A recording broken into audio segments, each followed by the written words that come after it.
Hello everyone, this is Diksha Rathore and welcome to Gautam online study. तो इस video में हम सीडीपी के 30 इंपॉर्टेंट क्वेश्चन डिस्कस करेंगे जो आपके सभी टेट एग्जाम के लिए इंपॉर्टेंट है। तो आपको ये वीडियो कंप्लीट वॉच करनी है, अपना इवैल्यूएशन करना है और वीडियो को लाइक एंड शेयर कर दीजिए, चैनल को सब्सक्राइब कर लीजिए। तो शुरू करते हैं। फर्स्ट क्वेश्चन जो है, राष्ट्रीय पाठ्यचर्या की रूपरेखा एनसीएफ नेशनल करिकुलम फ्रेमवर्क 2005 के अनुसार मार्गदर्शक सिद्धांत में निहितार्थ है। पाठ्यचर्या का संवर्धन पाठ्यपुस्तक पर केंद्रित करना, पाठ्यक्रम के कुछ उप विषयों को रटंत प्रणाली से मुक्त करना, ज्ञान को स्कूल के बाहर के जीवन से जोड़ना या कक्षा की गतिविधियों को परीक्षा में कम महत्व देना। तो बताइए इसका सही आंसर क्या होगा। आप वीडियो को पॉज कर सकते हो। तो बिल्कुल सही आंसर हो जाता है कि ज्ञान को स्कूल के बाहर के जीवन से जोड़ना। थर्ड आंसर बिल्कुल सही है। नेक्स्ट इज, प्रतिभावान बालक की पहचान अवलोकन द्वारा नहीं की जा सकती क्योंकि अवलोकन वस्तुनिष्ठ तकनीक नहीं है, अवलोकन व्यक्तिनिष्ठ प्रविधि है, अवलोकन सिर्फ विशेषज्ञों द्वारा ही किया जा सकता है या उपरोक्त सभी। तो देखिए, प्रतिभावान बालक जो होते हैं वो प्रखर बुद्धि के होते हैं, है ना। और 140 आईक्यू से ऊपर वाले जो बच्चे होते हैं वो टैलेंटेड बच्चे होते हैं। तो आईक्यू बालक में स्थिर जो है आईक्यू बालक में स्थित बुद्धि का मापन है। तो बिल्कुल इसका सही आंसर हो जाता है उपरोक्त सभी। वह प्रक्रिया जिसके फलस्वरूप बालक सामाजिक व्यवहारों को स्वीकार करता है और उसके साथ अनुकूलन करता है कहलाती है आंकलन, समाजीकरण, नैतिकता या समायोजन। तो समाजीकरण एक ऐसी प्रक्रिया है जो नवजात शिशु को एक सामाजिक प्राणी बनाती है ना। और इस प्रक्रिया से व्यक्ति जो है सामाजिक प्राणी बनता है और समाज से इंटरेक्शन करता है। ठीक है, तो बिल्कुल सही आंसर हो जाता है हमारा थर्ड का सेकंड आंसर, समाजीकरण। जब कोई बालक अपना स्व मूल्यांकन करने के साथ साथ सहपाठियों के मूल्यांकन हेतु भी सहभागिता करता है तो इस प्रकार का मूल्यांकन कहलाता है सतत मूल्यांकन, व्यापक मूल्यांकन, संकलित मूल्यांकन या रचनात्मक मूल्यांकन। तो रचनात्मक मूल्यांकन जो होता है विद्यार्थियों का स्वयं अपनी शिक्षा प्राप्ति और स्व मूल्यांकन मतलब सेल्फ इवैल्यूएशन के साथ साथ जो उसके क्लासमेट्स हैं, है ना, उसके मूल्यांकन में भी सहभागिता करता है। तो फोर्थ आंसर बिल्कुल सही होगा। लक्ष्मी अपनी कक्षा को क्षेत्र भ्रमण पर ले जाती है और वापस आने पर अपने विद्यार्थियों के साथ भ्रमण पर चर्चा करती है। यह है फिल करना है की ओर संकेत करता है। सीखने के आंकलन, सीखने के लिए आंकलन, आंकलन के लिए सीखना या आंकलन का सीखना। तो देखिए, भ्रमण जो है ना, ये अधिगम की प्रमुख विधा है क्योंकि किसी क्षेत्र विशेष में घूमने पर नए अनुभव होते हैं।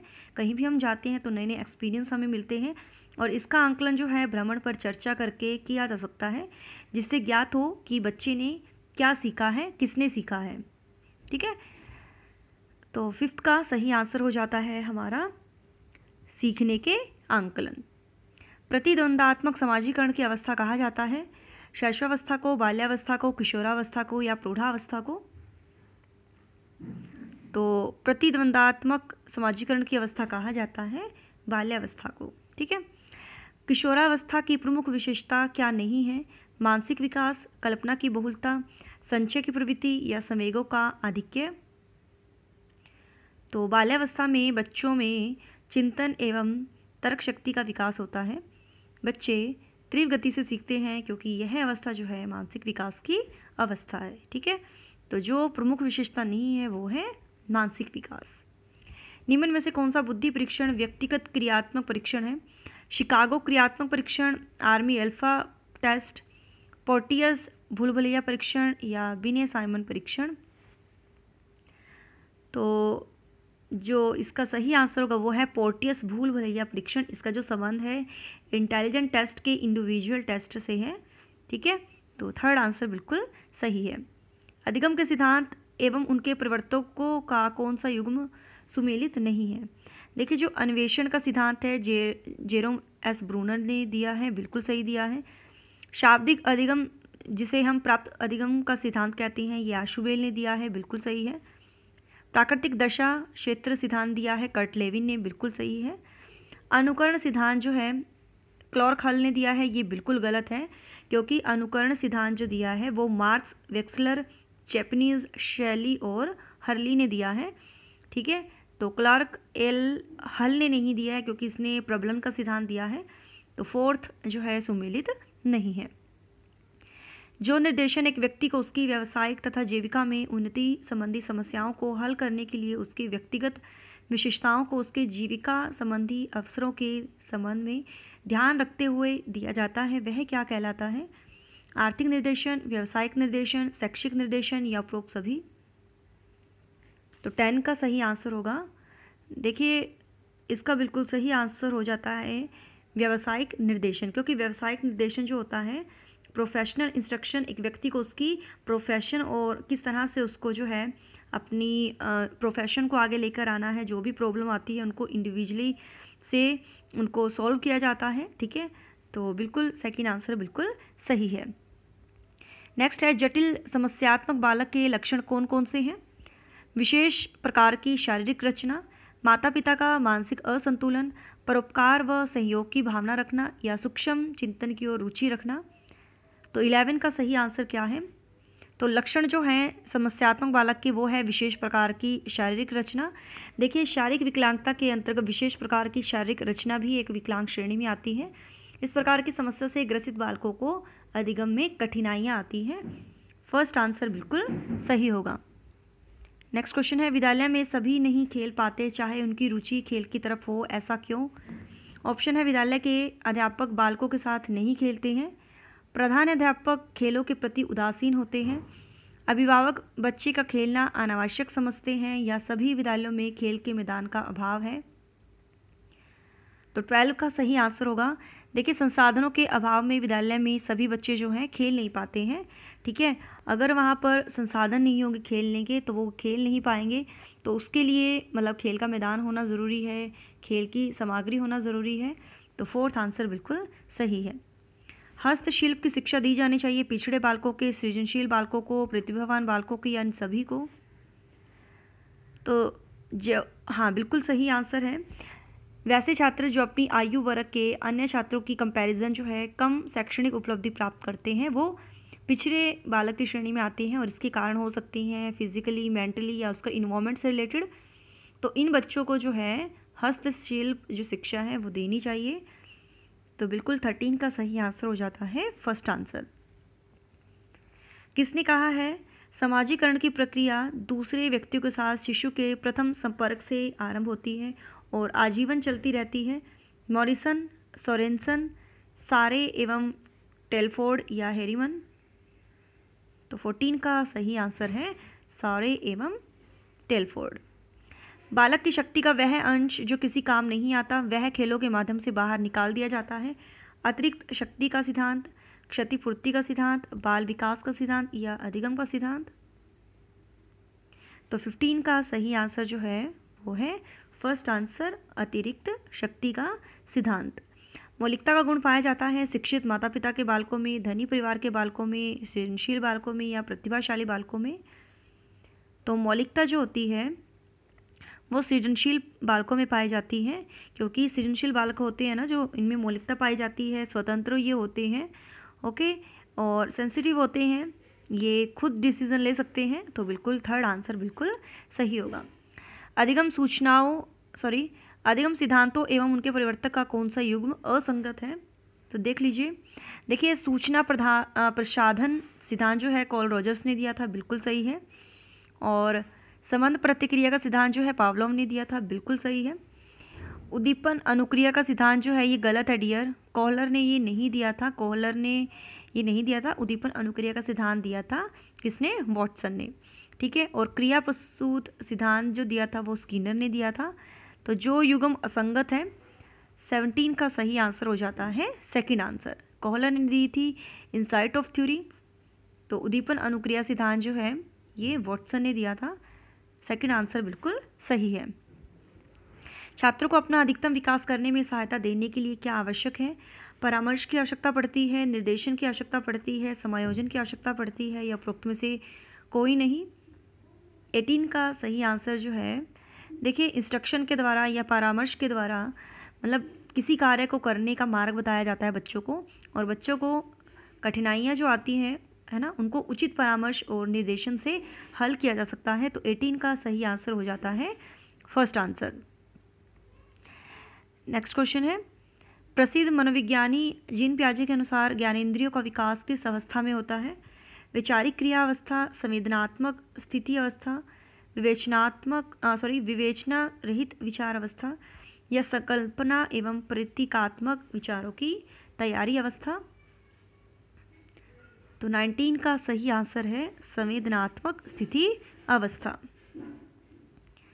नेक्स्ट क्वेश्चन है, मानव संज्ञानात्मक सिद्धांत के अनुसार ज्ञान जो है केवल व्यक्ति में होता है, केवल समाज में होता है, एक व दोनों में होता है या स्पष्ट नहीं है? तो 20 का सही आंसर हो जाता है, देखिए दोनों में होता है, व्यक्ति में भी होता है और समाज में भी होता है। ठीक है, थर्ड आंसर बिल्कुल सही होगा। समावेशी शिक्षा समर्थन करती है असमर्थ बालकों हेतु अलग खेल के मैदान का, असमर्थ बालकों के लिए विशिष्ट समय सारणी का, असमर्थ बालकों को समर्थ बालकों के साथ समान अधिकार देने का, या असमर्थ बालकों के लिए समर्थ बालकों के विद्यालय में अलग कक्ष का। 21 का सही आंसर जो है वो है थर्ड आंसर, असमर्थ बालकों को समर्थ बालकों के साथ समान अधिकार देने का। ठीक है, नेक्स्ट क्वेश्चन है, अपनी कक्षा में एक बालक नए और अधिक साचार्यों के निर्माण में निहित रहता है, शिक्षक होने की दृष्टि से आप उसे किस श्रेणी में रखेंगे? प्रतिभावान, सृजनात्मक, मंदबुद्धि या सामान्य? तो बिल्कुल सही आंसर है सृजनात्मक। पूर्व बाल्यावस्था में बालक में जिन सामाजिक विशेषताओं का आविर्भाव और विकास होता है उनमें से प्रमुख नहीं है अनुकरण, स्पर्धा, परिपक्वता या खेल। तो देखिए पूर्व बाल्यावस्था जो होती है ये जन्म से 6 वर्ष तक की अवस्था है जिसे शैशवावस्था के नाम से जाना जाता है, और इस अवस्था में अनुकरण, समाजीकरण या खेल भावना की विकास जो है वो बहुत विकसित होता है, जबकि परिपक्वता जो है किशोरावस्था में विकसित होती है।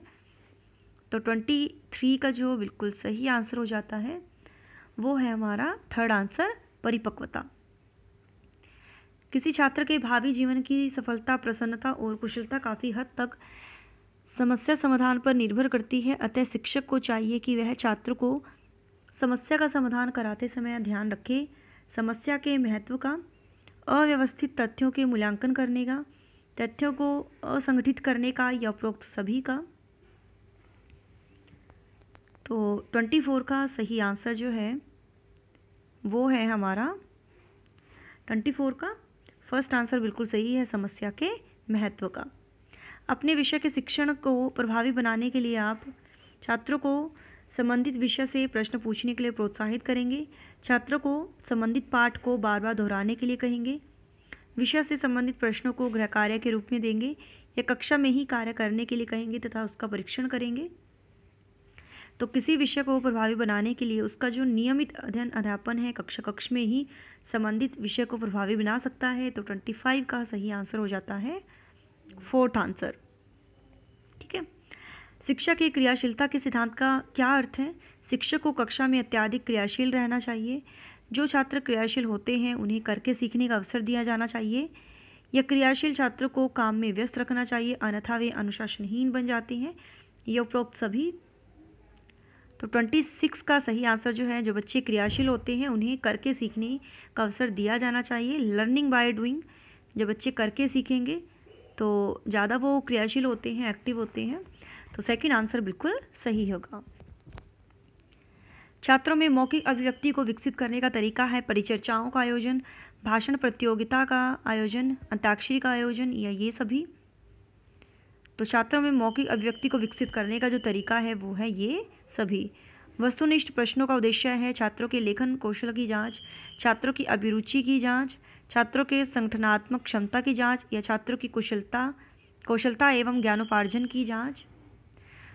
तो 28 का जो सही आंसर है, देखिए वस्तुनिष्ठ प्रश्नों के द्वारा कम समय में अधिक प्रश्नों को पूछा जा सकता है, इसलिए यह प्रश्नों के अन्य प्रकार की अपेक्षा जो है अधिक ज्ञान की परख कर सकते हैं, तथा वस्तुनिष्ठ प्रश्नों से छात्रों की जो है कौशलता की जांच भी की जा सकती है। तो राइट आंसर जो है वो है फोर्थ आंसर। गार्डनर के बुद्धि सिद्धांत के अनुसार बुद्धि का एक प्रकार है भाषाई बुद्धि, स्थानिक बुद्धि, अस्तित्ववादी बुद्धि, या ये सभी। तो देखिए गार्डनर का बुद्धिवादी सिद्धांत जो है बहुबुद्धि सिद्धांत कहलाता है, और इसके अनुसार भाषाई बुद्धि, स्थानिक बुद्धि और अस्तित्व बुद्धि जो है शामिल है, लेकिन बिल्कुल इसका सही आंसर हो जाता है ये सभी। मीरा ने अपनी कक्षा में एक छात्रा से पूछा कि 5 में 2 से गुणा करने पर क्या आएगा। तो छात्रा अपने स्थान पर खड़ी होकर चिंतन करने लगती है तथा मीरा को उत्तर बताती है। प्रश्न का उत्तर बताते समय छात्रा किस प्रकार का चिंतन कर रही थी? सृजनात्मक चिंतन, अभिसारी चिंतन, अपसारी चिंतन या आलोचनात्मक चिंतन? तो देखिए उसने सिंपल सा क्वेश्चन पूछा है कि 5 में 2 से गुणा करने पर क्या आएगा। तो ये अभिसारी चिंतन के अंतर्गत आता है। अभिसारी चिंतन के अंतर जो है व्यक्ति किसी दी गए तथ्यों के आधार पर किसी कंक्लूजन पर पहुंचता है। जैसे आपसे कोई पूछे कि 2 और 3 को जोड़ने पर कितना आएगा, तो इस समस्या के समाधान में अभिसारी चिंतन का प्रयोग होगा। ठीक है, तो बिल्कुल सही है सेकंड आंसर। तो ये 30 इंपॉर्टेंट क्वेश्चन थे। आपके कितने सही हुए हैं कमेंट सेक्शन में बताइएगा। Thanks for watching my video. Do like share and subscribe my YouTube channel. Till then bye bye, रब रखा, जय भोलेनाथ।